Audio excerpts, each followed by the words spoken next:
Do you know that there is a job that tests you at every level of your existence? This job causes you to dig really deep and makes you exhibit characteristics you didn't even know you had. I bet you're wondering what job I'm talking about. I'm talking about the job of a caregiver. The job of a caregiver does exactly what the name says. It is a person who provides care for their loved one when they are unable to physically, mentally, or emotionally care for themselves. This job is usually one job that you usually don't prepare yourself for. This job is one that you most often don't apply for, but one that you are usually thrust into when your loved one is unable to care for themselves. Every caregiver's story will differ. My story is one that I did not have time to prepare for. But I woke up one morning and made the decision to become a caregiver, and my world was changed forever. You see, I was the caregiver for my father, George. He suffered from dementia, and by the time I realized that he had this disease and that it was progressing, I knew I had to make some life-changing choices. One of the first decisions I had to make was that I was adamant about him not being placed in a home. And as a result of this decision, I knew I had to do whatever I had to do to make sure he received the best care ever. This caused me to reach out to an organization which provides assistance to individuals like myself who find themselves in need of assistance when they have to give care to their loved one. I reached out to Come Outreach Organization, and they helped me look through different organizations which could help me provide my father's medical care. And as a result of this meeting, I was able to choose the best medical plan for my dad, which consisted of him having his own primary doctor, his own nurse, and a social worker. And as a result of this, we were able to create a healthcare plan. Now, after I secured the medical team and made the plan, I knew I needed some help because I knew that this was something that I was not familiar with and it was out of my element. So I spoke to my family, and my brother and my sister agreed to help me. Thus, my journey as a caregiver began. I made sure I did everything I needed to do to take care of my father, but there were some things that I really forgot about during this journey, which was me. I forgot to take care of me. As his caregiver, my life was consumed by my father. It affected me physically, mentally, and emotionally. I felt lonely and alone because it was my idea to keep him out of our home, and all of the decision making fell on my shoulders. This disease caused my father not to remember anyone else in our family. I was the only one that he remembered. So whenever there was a problem, I was the one they always called. Whenever a decision needed to be made, I was the one who always had to make the decision. And as a result, my world changed. It was very painful watching the disease and how it affected my dad. In conjunction with that, I was watching my own world slip away.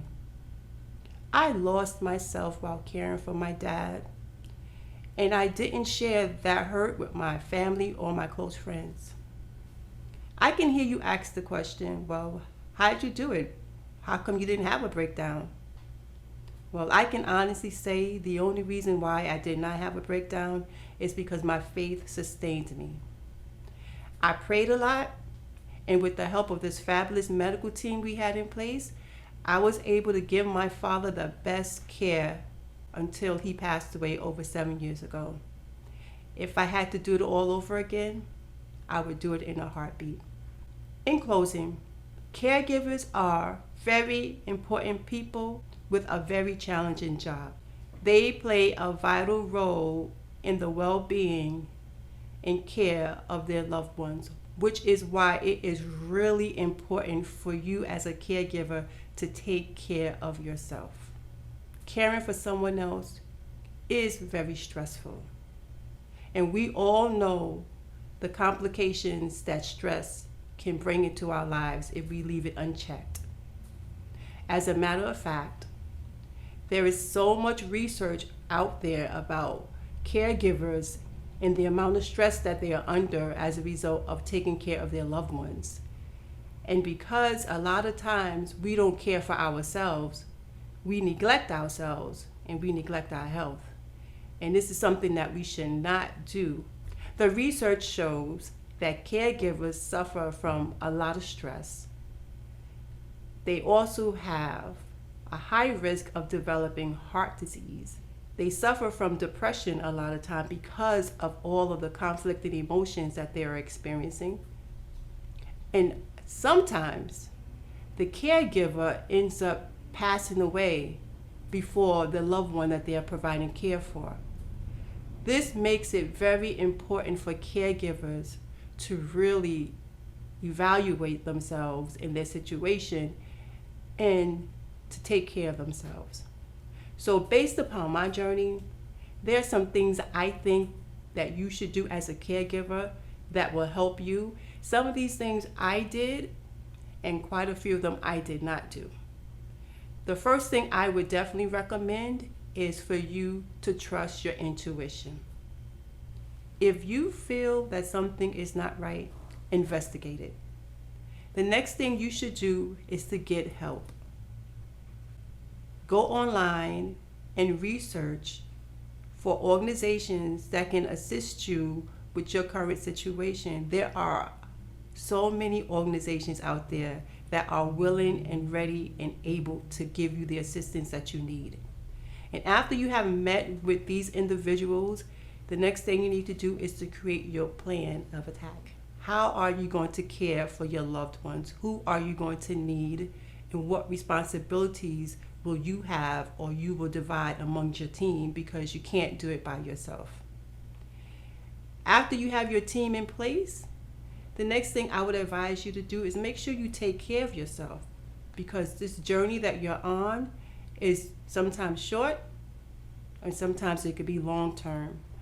But you are going to be the one doing all the work, which is going to affect you mentally, physically, emotionally, and sometimes spiritually.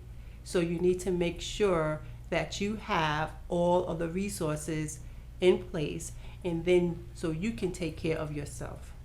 And why am I stressing that you should take care of yourself? Because as a caregiver, we often forget about ourselves, like I did, and we don't go to our medical appointments. We don't take care of our health, which is the reason why we end up sometimes in bad situations and sometimes end up worse off than the person we're giving care to. So please take care of yourself. The next thing I would advise you to do is to be honest about your emotions. Don't be like me. I didn't talk about how I felt. But it's important for you to share your feelings. It's okay if you're feeling alone. It's okay, whatever emotions you are feeling. The best thing for you to do is to share them. After you've done that, I would suggest that you take time out for yourself. Do something that you really, really enjoy. It helps with the stress. It helps you feel like you are still kind of in control of your existence and that your life matters. So please find the time of day, schedule it with someone in your family, if not your family, a close friend, or if you have home attendants, make the arrangements for them to come and stay with your loved one for a couple hours so you can have time for yourself. Remember, your loved one is dependent upon you to provide them with the best care possible. In order for you to do that, you have to take care of yourself, because no one wants to be around anyone that's unhappy. And you want to give your loved one the best care ever. Remember, your loved one is dependent on you to be their advocate, to take care of them, support them, and to love them. But you can only do that if you take care of yourself. So remember, caregivers need caring too. My name is Jacqueline Cherry Hooper, and I'm a caregiver too.